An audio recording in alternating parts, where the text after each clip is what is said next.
Est-ce que tu as déjà remarqué que tu te juges très sévèrement, même après une petite erreur? Ça s'appelle l'étiquetage. Aujourd'hui, on continue notre série sur les distorsions cognitives et je t'en parle. L'étiquetage, c'est quand tu réduis quelqu'un ou toi-même à une seule erreur ou un seul comportement. Tu te colles une étiquette ou tu en mets une à quelqu'un d'autre, juste à cause d'un geste ou d'une action. Par exemple, dès que tu vas faire une erreur, tu vas penser que tu es nul.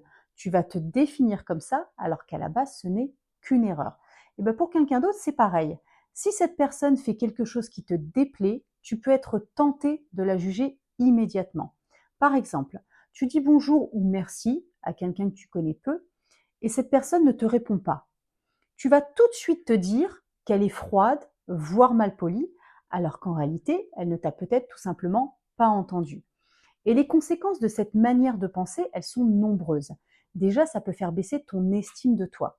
Ensuite, ça peut te donner un sentiment d'impuissance ou d'infériorité.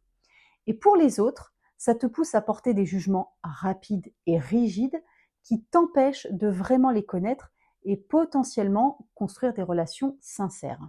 Alors, qu'est-ce que tu peux faire pour essayer de modifier ça?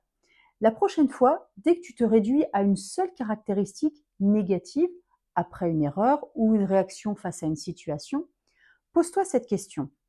Est-ce que cette erreur ou ce comportement me définit vraiment? Et concernant le jugement des autres, rappelle-toi qu'un comportement isolé ne définit pas la personne. La semaine prochaine, on continue notre série sur les distorsions cognitives. On approche d'ailleurs bientôt de la fin. Et je te parlerai de la généralisation excessive. C'est quand tu dramatises chaque situation ou au contraire que tu minimises tout avec une vision souvent biaisée et pessimiste de la réalité. À bientôt.